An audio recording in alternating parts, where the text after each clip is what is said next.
दिल्ली, मुंबई, बैंगलोर जैसे बड़े शहरों में कैसे आप 25,000, 50,000 और 1 लाख रुपए की मंथली सैलरी पे जी सकते हैं, इस वीडियो में देखेंगे। स्टार्ट करते हैं 25,000 रुपए मंथली तनख्वाह से। अब इसमें आपका हाउसिंग जो है वो सबसे बड़ा खर्चा होगा एंड 25,000 में आपके पास ज्यादा ऑप्शंस तो है नहीं। आपका बजट 25,000 रुपए की सैलरी में होना चाहिए 7 से 10 मैक्सिमम 12,000 रुपए ऑन हाउसिंग या अकोमोडेशन। अब इसका मतलब ये होगा कि आपको शेयरिंग तो करनी पड़ेगी, लेकिन एक गलती जो लोग करते हैं दैट इज टू स्टे और try and stay very close to the office, जिसकी वजह से या तो रेंट बहुत बढ़ जाते हैं या लिविंग कंडीशन ज्यादा अच्छी नहीं मिलती है। स्मार्ट मूव ये है कि इन सारे शहरों में मेट्रो कनेक्टिविटी, बस कनेक्टिविटी, ऑटो कनेक्टिविटी काफी अच्छी है। So look for places जो PG या shared accommodation है about 30 to 40 minutes away from your workplace। बहुत सारे co-living spaces अब आ गए हैं, Zoho के, Stanza Living के, जहाँ 4,000 रुपए स्टार्टिंग से ही आपको shared accommodation मिल सकती है। हाँ, 2-3 लोगों के साथ शेयर करेंगे, लेकिन आपको वाईफाई मिल जाएगा, हाउसकीपिंग मिल जाएगी और कुछ ऑप्शंस में तो ब्रेकफास्ट भी इंक्लूडेड होता है। सिक्योरिटी डिपॉजिट जहाँ PGs 2-3 महीना मांगती हैं, घर है वहाँ 6-12 महीने में हो सकते हैं। These places can do with maybe just a month of security deposit. फिर आता है आपके खाने का बजट। खाने का budget will have to be tight, 3 से 4,000 रुपए महीना। दैट मीन्स कि आपको ज्यादातर खाना खुद बनाना पड़ेगा या कोई मेस की फैसिलिटी लेनी पड़ेगी। सारी मील्स के लिए तो ये संभव नहीं है, तो जहां जहां संभव नहीं होगा वहां street food should be the option as against किसी रेस्टोरेंट में जाना, क्योंकि प्राइस का अंतर बहुत ज्यादा है। फिर आता है ट्रांसपोर्टेशन में मंथली पासेस, बस के, मेट्रो के, वो लेना बहुत ज्यादा जरूरी है। ओला उबर की गाड़ियां ना इस्तेमाल करके उनके 2-व्हीलर फैसिलिटीज इस्तेमाल करें, वो अच्छा है। रैपिडो इस्तेमाल करें, वो अच्छा है। फिर आपका फोन रिचार्ज आ गया, आपकी टॉयलेटरीज आ गई वगैरह, लेकिन सब्सक्रिप्शंस जो है उन पे फालतू खर्चा नहीं करना है। जितना ज्यादा हो सके प्लीज अकाउंट शेयर ही करिएगा। और फिर आते हैं नॉन नेगोशिएबल, जो कि है आपकी इन्वेस्टमेंट और आपका इमरजेंसी फंड। इतनी कम तनख्वाह में ना, खुदा ना खास्ता अगर कुछ भी इमरजेंसी आ गई, आप सीधे एक पर्सनल लोन की तरफ जाएंगे, क्योंकि और कोई जरिया है ही नहीं। तो एवरी मंथ आपको थोड़ा थोड़ा सेव करना शुरू करना पड़ेगा। आई वुड से 500 से 1,000 रुपए टुवर्ड्स एन इमरजेंसी फंड, जो कि आप एक डेट म्यूचुअल फंड में डाल सकते हैं, बैंक में भी रख सकते हैं, FD करानी है वो भी करा सकते हैं, एंड वही 500 से 1,000 रुपए टुवर्ड्स अ निफ्टी 50 फंड आपके लॉन्ग टर्म इन्वेस्टमेंट के लिए। ज्यादा पैसे बचेंगे नहीं, सो आई अंडरस्टैंड कि 1,000 से मैक्सिमम 2,000 रुपए ही आप बचा पाएंगे, लेकिन जितने भी बचा पाए उसको प्लीज इस तनख्वाह के लेवल पे फालतू खर्चों पे मत डालिएगा, अय्याशियों पे मत खर्च करिएगा, अपने आप को सुरक्षित करने पे इस्तेमाल करिए। फिर आते हैं 50,000 रुपए की तनख्वाह। अब इसके हाउसिंग में आपके पास 2 ऑप्शन है। एक ऑप्शन है कि आप PG में रहें, बट अब PG ऑफिस के पास हो सकता है, 2-3 लोगों के साथ शेयर ना करके शायद सिर्फ एक ही इंसान के साथ हो, या शायद सोलो भी आप रह सकते हैं, and it can come between 12 to 15,000। या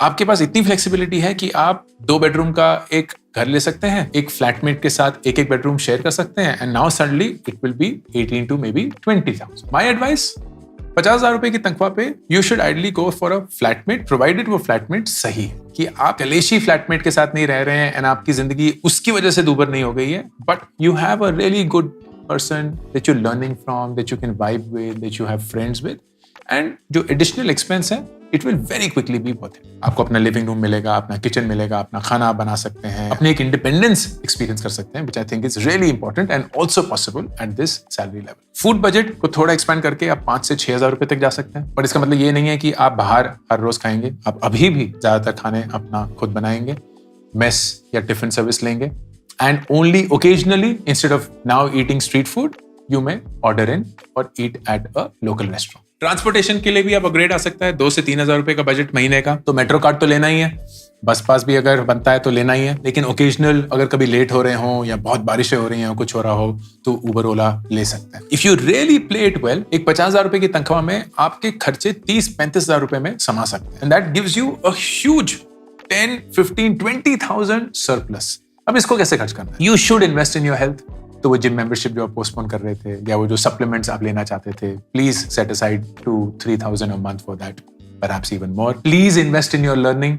इस उम्र में जितना आप अपनी स्किलिंग पे इन्वेस्ट करेंगे, तो 2-3,000 रुपए महीने के to take a course, to go to a networking event, to join some sort of a forum, please करिए।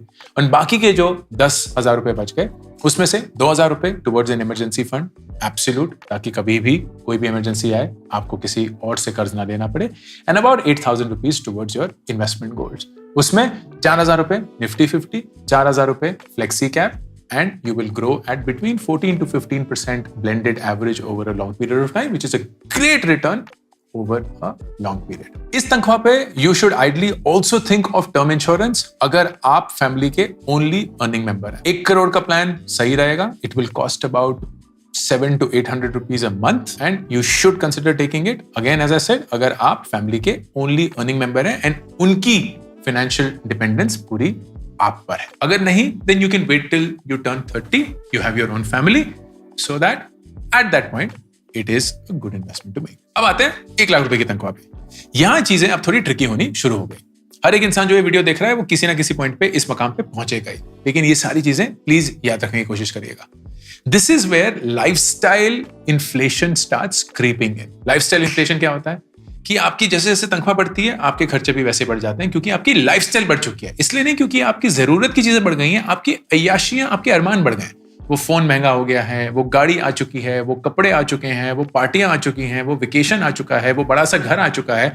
All of which are not necessary, they are just things that you add for status. Preventing that is the key. तो housing से शुरू करते हैं। अब आपका budget आराम से 25-35 हजार रुपए हो सकता है, तो आप एक बढ़िया सा लग्जरी 3 बेडरूम अपार्टमेंट शेयर कर सकते हैं between you and your friends. आप एक बहुत बढ़िया सिंगल अकोमोडेशन को लिविंग स्पेस में रह सकते हैं, which will give you vibe plus have housekeeping, wifi, वो सारी चीजें भी। आप एक बेडरूम का घर भी ले सकते हैं अगर आपको अपनी प्रिवेसी बहुत प्यारी है, and that could be in a premium location. ये सारे ऑप्शंस आपके पास अवेलेबल है। फिर आता है गाड़ी का पॉइंट। मेरी मानेंगे तो मुंबई और बैंगलोर में गाड़ी लेना एक लाइबिलिटी है। ट्रैफिक इतना है, वक्त इतना लगता है दैट ये गाड़ी सिर्फ आपके खर्चे ही बढ़ाएगी, आपको ज्यादा आराम नहीं देगी। It is far better to travel in cabs, it is far better to be driven around than to drive yourself. And maybe even in Delhi metro इतनी अच्छी है that you can take care of it. Uber और ओला इस income पे आप easily afford कर सकते हैं। My suggestion, avoid a car unless it is extremely important और इट इज फॉर सेफ्टी/फैमिली कंसर्न्स, कि आपकी फैमिली है या सेफ्टी कंसर्न है, आप नहीं ट्रैवल करना चाहते उबर ओला में रातों को या व्हाटएवर द केस में बी, and you feel that a car will make you feel more secure. लेकिन इस सैलरी पॉइंट पे ना the biggest investment that you start making is to protect your time using money. Please एक house help ले लीजिए, एक cook ले लीजिए, एक इंसान को हायर करिए जो आपकी गाड़ी साफ करे, एक इंसान को हायर करे जो आपके इनकम टैक्स फाइल करे, एक सोसाइटी में रहिए जहां बहुत सारी सहूलतें हैं एंड यू हैव टू पे a maintenance fee.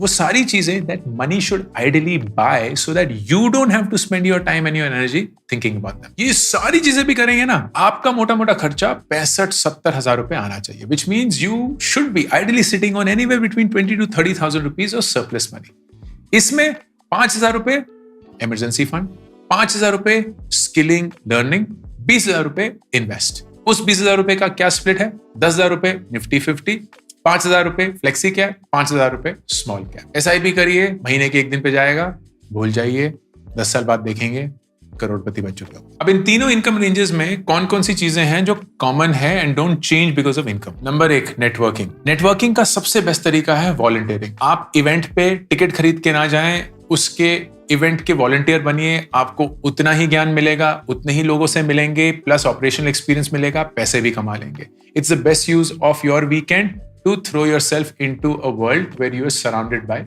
Bright people. Side income, चाहे आप 25,000 रुपए कमा रहे हैं, 1 लाख रुपए कमा रहे हैं, always think of a side income because it keeps you on your toes, it keeps you passionate about something and it also ends up making money अगर वो चल गया।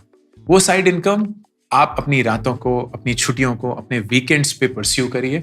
उस पे प्रेशर मत डालिए पैसे बनाने का फ्रॉम डे वन, क्योंकि पैसे आपके ऑलरेडी कहीं और से आ रहे हैं, बट उसमें माहिरता पाने की कोशिश करिए। Get so good at it that over a 6 to 12 month period you start making money for. वो चाहे कंटेंट क्रिएशन हो, चाहे म्यूजिक प्रोडक्शन हो, चाहे कंटेंट राइटिंग हो, चाहे वीडियो एडिटिंग हो, वाइब कोडिंग हो, जो भी आपको पसंद है, आप उसमें अच्छे हैं, उसमें और प्रैक्टिस लाइए so that at some point of time it becomes a money generating thing. Job switching. On an average, जब भी कोई इंसान जॉब स्विच करता है, they get about a 20 to 25% hike. The right time to switch a job is on an average 2.5 to 3 years.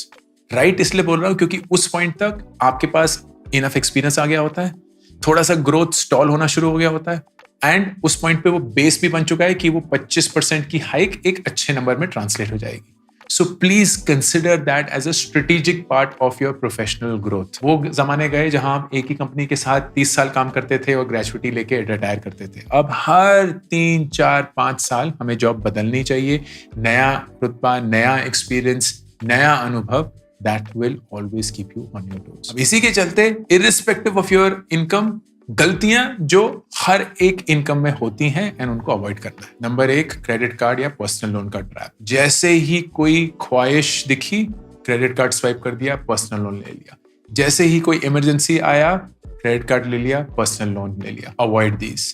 जो भी loan आप बिना किसी चीज को गिरवी रख के लेते हैं वो बहुत महंगे होते हैं एंड उसके चंगुल में अगर आप फंस गए, it can really bring you down irrespective of your salary. तो अगर कोई इमरजेंसी आए और खुद के पैसे ना हो, दोस्तों से, माँ बाप से लेने में शर्मिंदगी महसूस मत करिए।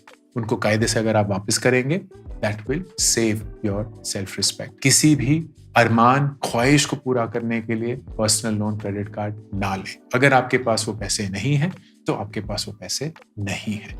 पैसे रैंडमली नहीं उग जाते क्योंकि क्रेडिट कार्ड स्वाइप करके आपको उस समय नहीं देने हैं। नंबर 2, अपने पैसे का हिसाब ही नहीं रखना। यूपीआई के चलते ऐसे पैसे निकलते हैं जिसकी कोई हद ही नहीं, क्योंकि टक टक टक टक 4 डिजिट डाले एंड निकल गए। वो 17 रुपए कब जुड़ जुड़ के 1700 रुपए बन जाते हैं, पता भी नहीं चलता। प्लीज अपने पैसे का हिसाब रखिए। इट इज नॉट बीइंग पेटी, it is not being a माइजर, it is being accountable towards your money. जिस पैसे को इतनी मेहनत से आप कमाते हैं, उस पैसे को उतनी ही इज्जत से खर्च भी करिए। It is very important. And number 3, lifestyle inflation. जैसे जैसे तनख्वाह बढ़ेगी, आपके खर्चे बढ़ जाएंगे। वो तो बेवकूफी है। फिर तो आप कभी भी ज्यादा इन्वेस्ट नहीं कर सकते, कभी भी अपने लिए एक सिक्योर फ्यूचर नहीं बना सकते। जैसे जैसे आपकी तनख्वाह बढ़ेगी, आपके अरमान उतने नहीं बढ़ने चाहिए। प्लीज बढ़ाइए, बेशक बढ़ाइए, लेकिन उस हद तक नहीं। तो अगर आपकी इंक्रीमेंट 10% हुई है, अपने अरमानों को 5% से बढ़ाइए। अगर आपकी इंक्रीमेंट 20% हुई है, अपने अरमानों को 10% से बढ़ाइए, so that you create a buffer where you are investing more and you're building a secure future to buy that house, to buy that car, to pay for your kids' education, to do all the things you want to do, जो सिर्फ आपकी income sustain नहीं कर सकती। अब city specific cost क्या क्या है? हाउसिंग से शुरू करते हैं। मुंबई अलग ही लेवल, सबसे महंगी हाउसिंग, इरिस्पेक्टिव ऑफ कि आप घर कहां देख रहे हैं। तो इसलिए पैसे बचाने के लिए आपको दूर रहना ही पड़ेगा एंड आपको लोकल ट्रेन्स पे भरोसा करना पड़ेगा। Bangalore, traffic is a silent killer. अब व्हाइट फील्ड में काम कर रहे हैं, एचएसआर में रह रहे हैं, तो 3 घंटे रोज के तो कहीं नहीं गए। So staying close to where you are living और having a remote job in Bangalore is super important. Gurgaon is like a epicenter, लेकिन पब्लिक ट्रांसपोर्ट इतना स्ट्रॉन्ग नहीं है जितना दिल्ली में है बिकॉज ऑफ इट्स मेट्रो। तो गुड़गांव में ट्रांसपोर्टेशन कॉस्ट बहुत बढ़ जाते हैं। You have two factor in कि यार किसी पॉइंट पे शायद ओला उबर लेनी ही पड़ेगी। और बड़े शहरों में कॉस्ट जो है वो बहुत अलग तरीके से क्रीप करता है। अब ब्लिंकिट, ज़ेप्टो से ऑर्डर करेंगे, वही चीज 20-30% ज्यादा होगी। इसलिए नहीं क्योंकि एमआरपी से ज्यादा बेच रहे हैं, क्योंकि हिडन कॉस्ट बहुत है, चाहे वो डिलीवरी हो, पैकेजिंग हो, प्लेटफॉर्म फी हो, वगैरह वगैरह। आप नीचे जाएंगे, किराने स्टोर से लेंगे, वही चीज आपको 10% शायद सस्ती मिल जाएगी क्योंकि वो होलसेल पे बेच रहा है। आप फैंसी बाल कटाने के लिए जाएंगे, 1000 रुपए चले जाएंगे। वहीं आप एक लोकल बार्बर पे जाएंगे तो 200 रुपए में भी बाल कट जाएंगे। तो बड़े शहरों का ना इनविजिबल टैक्स बहुत ज्यादा होता है and you have to watch out for that. Medical emergencies बड़े शहर में बहुत महंगी पड़ती हैं, तो इंश्योर कि आपकी कंपनी से आपको मेडिकल इंश्योरेंस मिला हुआ है। नहीं मिला हुआ है तो खुद का लीजिए। आप इस उम्र में अपने लिए इंश्योरेंस लेंगे, मेडिकल सस्ती पड़ेगी। Good investment to make to prevent any major expense to happen in the future. इस देश के बड़े शहर अपॉर्चुनिटीज प्रोवाइड करते हैं, एक्सपोजर देते हैं, एक अलग दुनिया देखने के लिए मिलती है, लेकिन it comes at a certain cost. मैं जितना भी दिल्ली, मुंबई, बैंगलोर के बारे में बातें कर लूं, I have also witnessed the smaller cities of the country and I can tell you with conviction कि वहां level of activity, level of ambition is insane, क्योंकि वहां इंफ्रास्ट्रक्चर बन चुका है, अपॉर्चुनिटीज आ रही हैं, लोग रिमोट वर्क करना शुरू कर चुके हैं, स्टार्टअप्स हर जगह खुल गए हैं and it is a new buzz that you feel in the smaller cities of the country as well. इन सब के बावजूद अगर आप एक बड़े शहर मूव करना ही चाहते हैं या आप वहीं से ऑलरेडी हैं, that's perfectly fine. Just ensure कि आप उस बड़े शहर के चंगुल में ना फंस जाए, उसके सर्कस का एक भाग ना बन जाए, so that you lose the very same thing that the big city provides in the first place, an opportunity to earn more. क्योंकि अगर वही अर्न मोर आपको स्पेंड मोर भी करवा रहा है, then there is no point and no financial outcome. लेकिन अगर आप ज्यादा कमाकर स्मार्टली अपने पैसे खर्च कर ज्यादा सेव कर पा रहे हैं, देन सडनली वो बड़ा शहर आपके लिए एक बड़ी जिंदगी बना रहा है। I hope this was useful. Ankur Warikoo signing off. I'm super thrilled to announce my new latest project, India Genius Challenge. ये एक nationwide hunt है भारत के brightest young students का, aged between 13 to 15 years. एक online round followed by the national finals that will happen in Delhi, जहां सबसे brightest students को मिलेगी 10 लाख रुपए की स्कॉलरशिप। ऑनलाइन राउंड्स में daily, weekly, monthly winners announce होंगे। उनको मिलेंगे iPhones, iPads, PS5s, books, trophies, certificates and a lot more, all leading to the national finals happening in Delhi. Please, अगर आप किसी 13 से 15 साल के बच्चे को जानते हैं, आपके परिवार में कोई है या आप खुद वो हैं, then log on to indiageniuschallenge.com and start playing the challenge.